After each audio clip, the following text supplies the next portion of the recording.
Hey guys, how are you? Pam and Amanda here again. How you doing, hon? I'm doing okay today. I'm a bit tired. Lots Well, gone on since last time I saw you. So I know, but you look fabulous though. I am feeling spiritually rested. Oh, Still suffering a bit with the jet lag, but that's part of the deal. So no, getting there. well, you know what works for jet lag? Good hand cream. What does good hand cream not solve? Exactly. The problems of the world. What have we got today? So we've got Clarins today, one of my favorite brands, That's lovely. and it's quite luxurious. Yep. Beautiful. Excellent. We're trying to make sure we're putting our hand cream on in the car, as we discussed last time. Yes, absolutely. Maybe not flossing as much in the car, but a little hand cream in the car. Especially not when you turn. Yeah. Because you really don't want to see that as being the next car that's watching somebody floss. I've seen people I'm floss. gonna look now. I've seen people flossing their teeth on the subway. That's too much. Worst thing, subway, someone clipping their toenails on the subway. No, you Yes, haven't seen that. I have seen that. Anyway. Okay, sorry. Public that's why I versus don't take private the subway, space. I guess. I knew there was a good reason. Okay. All right. Anyway, hand cream in the car, socially acceptable. So we have some beautiful treats here Yes, today. We do. And also this lovely piece. We do. So what is going on? Well, this is Turkish Delight. Beautiful. Good Turkish Delight, which was purchased from the Spice Bazaar in Istanbul because that's where I've been. Yay! Right? So exciting. It was exciting. And how did you come about booking this trip, Pam? Well, this trip had been in my mind for a while, and I had a lot of the background research done. And then following on our conversation that we talked about in our last podcast, I had the bravery to just go ahead and make it happen. So that's what I did. And it was amazing. It was everything that I wanted it to be. Primarily because of the attitude I went into it with, as we discussed last time. So what I mean by that is, because this is a destination I've wanted to go to for many, many years, and there were certain sites I wanted to see, the Hagia Sophia, the Blue Mosque, the Cora Church, which I didn't get into. There were high expectations, right, about what I was going to find. And I think the conversation last time, the thoughts I had allowed me to have those expectations go. Some of them panned out, some of them didn't, but I was able not to have that be too much of a stressor. Right? To go with what it was, roll with what was open and what isn't, which is always a problem when you go to a destination you really want to go to, because there's always construction. Yeah. Right? So if you've got your heart set on seeing this monument, it's under construction, or it doesn't look the way you think, or half of it's scaffolded. All of that sort of stuff brings up those bigger questions of expectations and whether you can roll with them and how they affect you. So and that's quite something, and it's quite special that you had these high expectations built over many years. Yes. Inspired to really go ahead with this because of our friend's brave and amazing adventure that we spoke about last time, and the whole booking process, figuring out how you were going to manage your time. How did that come about, Pam? Well, that started with the desire I had to try to do some individual travel and also navigate this city, which I was not fully comfortable with navigating on my own. So if this had been a trip to Paris or Florence or something, I would have just navigated it on my own. But because it was Istanbul, there was this combination of wanting to see some things outside of just the tourist area, which I was confident I could navigate, wanting to see other parts of the city, which I wasn't sure I was going to be comfortable navigating on my own. So I made the choice of going by myself, joining a tour for 3 days, which took me around different neighborhoods of the city, and then spending the rest of the time on my own. And that for me was an absolute perfect combination, because some of the things we did on those group tours, I would not have done on my own. I would not have felt comfortable going to those parts of the city. We did a food crawl tour, and I just would not have explored those foods without a little bit of help. There was an organ meat dish, which I know, which was love. I know, so that grizzly. Tripe. That there was, a kind of mackerel sandwich, which was pretty fishy. So that's an example of what I needed the help with. There were 2 or 3 neighborhoods which were very residential neighborhoods. So I don't think I would have navigated those on my own, and yet you really wanted to see them. And also with the group trip, of course, it's interesting meeting people from other places. And the tour company I used, which is called G Adventures, I have been on other trips with, and it's a company that really focuses on keeping the money you're spending in the local economy. I love that. So you stay at hotels which are locally owned, right? They're locally owned. They are in areas which are easy to navigate on foot, right? You're not taking trains in, you're not doing any of that. And they have a combination of time in groups, time on your own. And they always hire guides who are very integrated into the place you are. So they're local guides. They have lived in the area for a long time. They have personal and family ties with the location, not just education about the location. Which is fantastic. And I love the way that you assimilated with the group. You were able to do things out of the set hours. Yes, you, absolutely. Kind of buddied up and were able to do things. I think that would be my one concern about traveling alone like that. Yes. Is, I do like some time on my own, but I'm pretty social by nature. Yes. So I would, yes, you can make friends, but you're in Istanbul. So having that kind of group dynamic, I think, is amazing. Exactly. And I think, I have thought more and more. When I was younger, if I would have done a group tour, I wouldn't have thought about the tour company as much. I would have just said, okay, where are they going? What are hotels? Whatever. But now, if I'm going to continue to travel alone on this, I think it does make a difference what tour company you use, because certain tour companies, will attract people of like minds, right? So this tour company, it's a Canadian company too. It's reasonably priced, so that's already doing a whole bunch of things. But it really does have this mission. So if you're not somebody who wants that, right? If you're not interested in meeting local people, going to the local restaurants, or and thinking about where your tourist dollars are going, what we're talking about, then this is not the trip for you, and so you don't take it, right? But the people who do end up on it have that philosophy in mind. And on both of the trips I've been with this tour company, the other people on the tours have inevitably done 3 to 4 trips with this company. So this is a company where people go back to. Which is lovely to hear. So it gives you a certain sense of security. Yes. Knowing that, this is a company that people really love to travel with. Right.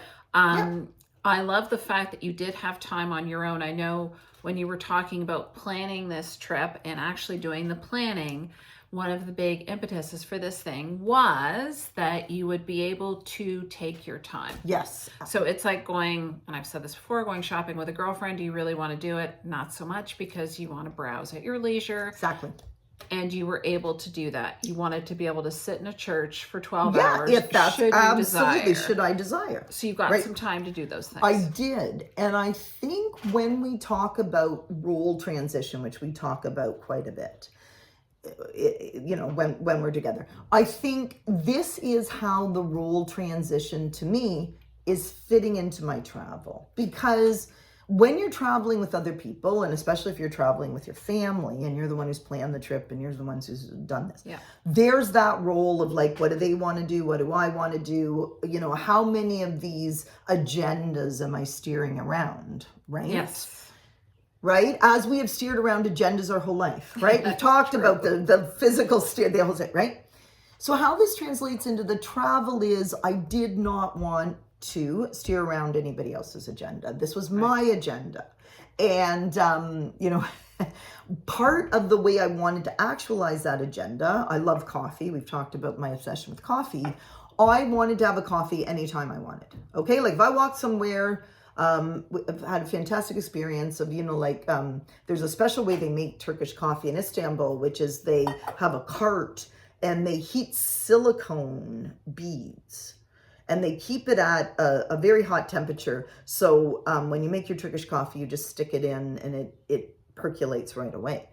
And so when I would walk past a cart doing this, I wanted a coffee and I was going to do that, right? Yeah. That was what I was going to do. So I took a picture of every cup of coffee I had, which was a lot more than I realized, right? When I went back, but that was the sort of thing I wanted to do. I wanted to have that coffee where the people were having it, whether that's at the Grand Bazaar, whether that's on a little street corner, all of that, when I wanted to do it, because that is something that the people there do. And I love that for you because, as we've mentioned before, always looking after other people, being able to look after yourself and pursue the things that you want to do on your own timeline is pretty special and necessary. It's special. And I don't do a good job of doing that when other people are around. Right. I'm not the person who could be on a trip with 3 other people and not be constantly making that assessment. I want the coffee, do they? When do we, right? All of that. So it gave me the freedom to do that. And with regards to the places I wanted to visit, I am a slow visitor, right? I'm a slow visitor, right? I mean, you want to take it all in. I want to take it all in. That's good. And yet I don't have a huge attention span. So sometimes I'm here for an hour. One day I want to go back the next day. I want to do this. I want to do this. Some days, especially say with the Hagia Sophia, which is something I've wanted to see my whole life or a very long time. There are also days when things hit you well and days when they don't. So to be able to experience this park, you start through the park, that's not working for me today, right? I'm not in that contemplative mood, right? I could go back. So for the Hagia Sophia, I went there every day for an hour and I saw it when people were worshiping. I saw it when they weren't. I saw it in the morning. I saw it at night. And that was, again, a whole different level of exploration I got to do, which was geared to me. Yes. Right? How I was feeling, what I wanted to experience that day. And that's an amazing freedom. Well, it is. And it was, again, returning.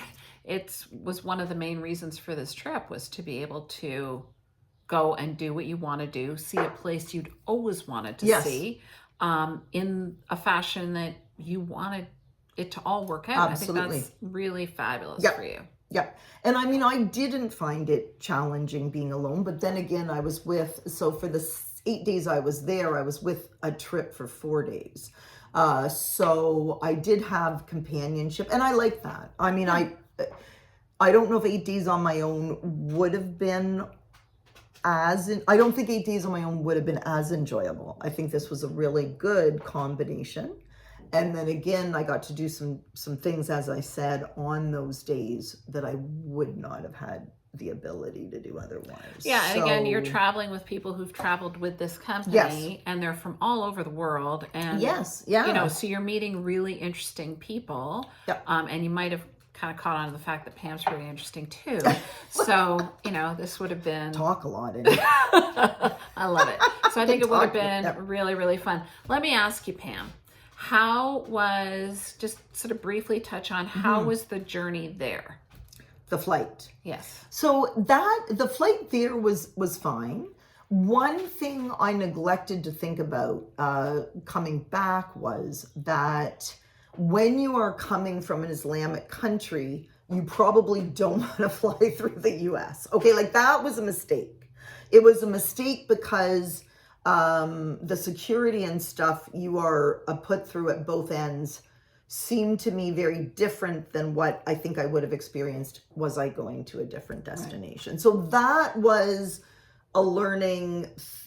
I had not put that into my calculator. Right. So, flying is stressful, right? Yes. For me, I'm not great with airports. I'm not great with all that. So the one thing I will do differently when I'm flying, if I'm coming to a longer destination, is to think a little bit more about those arrangements, because that was difficult, and the degree of security we were through, it was time consuming and a bit prohibitive in some ways. So Yeah. that was, yeah. Luckily, you didn't check your bag. No. You had carry-on, which again I'm amazed at, because I don't know if I could travel for 8 Well, yeah. days with a carry-on. So very impressive. Absolutely. Yeah. But yeah, these are all great learning points. Yes. And as you reach a period in your life where you can take more trips, Yeah. definitely more international trips, Yeah. you gain that knowledge and Yes. that sort of comfort in how to negotiate all that stuff, Yeah. which I think is amazing. Right. Let me ask you one more thing here. What, if you could really narrow it down to one or two things that really stood out for you as your favorite parts of the trip that addressed why you wanted to go there in the first place, what would you say those are? So I went to Istanbul during Ramadan, and I think that was, so that's the surprise thing, right? I mean, many people tell you don't travel during Ramadan because of how much the country's changed during that time. Turkey was fine because it is on paper a secular country. So it's not that everything shuts down during the fasting period during the day. But I think what was about all of that was going to a place where not just the physical setting is totally different. I mean, you've seen the pictures, right? Like the view from my window you were just really somewhere else. But also the idea of the fasting, the idea of people eating all together at certain times of day, the atmosphere of a country where religion plays such a big part, not just in the architecture, not just in the way people look, also in the way their days are structured, right? Where they work, where they don't work, where women work and where they don't work. Right. All of that. So that difference, right, really pulled me out of the complacency I think I often get into when I'm here, right? I walk around my city, I don't see things, right? I'm on autopilot. But going to a place where the architecture is different, the way people are functioning is different, the way the calls to prayer and their times of day are structured around that, pulls you so far out of your everyday that you are experiencing things on a higher level. So I think it was the foreignness of it, but not so foreign I couldn't relate, if that makes sense to you. And I think coming from an incredibly diverse city, probably the most diverse city in the world, at least from a culinary perspective, you get an appreciation for that. And when you were relaying the stories of, having to negotiate through some of these things, which would have been a concern for me, is what can I wear? Where am I allowed to go as a woman? All those types of things. But it really gives you an appreciation for the amount of people that come from places like that, that move to Canada, that have to assimilate not just into our culture and our cities and everything else, but our weather. Absolutely. So incredible how brave, going back to that theme, how brave these people are to come here. And yes, Canada's fairly welcoming, but to come here and make those changes and live this different life, and you take it for granted. We take it for granted, and it's a really different life. I mean, when you go somewhere where it certainly appears that so much of the culture has a binding agent to it, we don't really have that here. We do, maybe we don't see it because we're here, but that was an experience. And then the history and the way in which just the physical atmosphere of the place sets all that. So that was the biggest thing. But that took time. I mean, what that took was to appreciate that and understand that took, going down to the bank, like the river area at dusk. Right. And then it took it during the day when everything's busy. And then it took seeing the restaurants when people are breaking their fast. And it took seeing the restaurants in the morning when no one's around. It took that time, the different times, the different experiences, I think, to get that feeling of it. Right. Does that make sense? And I couldn't have done that necessarily if I was attempting to navigate everybody else's schedules or And a I think real that's agenda. great. Certainly if you have your partner, children, no matter how old they are, along for the ride, it can take away from this very sort of intensely personal experience Absolutely. and adventure, which I think is fantastic. Absolutely. Yeah. One thing I don't want to miss is trying this beautiful Turkish Oh, the Turkish delight. Oh, delight. I think Gotta try pounds this. of Look at this. this. So tell us about this one. Well, this one I purchased at the Spice Bazaar, which is a beautiful little bazaar right on the banks of the river in Istanbul. This is a very, very classic Turkish delight. So it's got the pistachios and the pomegranate. So this would be a very classic one. I brought back some other ones. They had apparently the European favorite is Nutella. Who would put Nutella in? It was just a travesty. But every European tourist was buying Nutella. Anyway, so this is a classic one and it's amazing. And as we've discussed about it, the mouthfeel, the freshness of it, I use freshness, but it's not fresh because it's made to be able to last, is amazing. And it is the perfect end to a meal and you only need a little bit. And you always get served a piece of Turkish delight if you have a Turkish coffee. So it is just, it's this, it's like being in Britain, your grandma, your Nana serves you tea, you got the biscuit. It's not usually a very tasty biscuit, but it's got the biscuit, right? Definitely not tasty if you had to have it with orange squash, which is the way I used to have it. Anyway, but this is what you get with coffee. All right, so let's do a little let's cheers. do a little cheers, yes. And here's to Bravery, an inspiring trip. You've inspired me. And we'll see you guys next time. Cheers.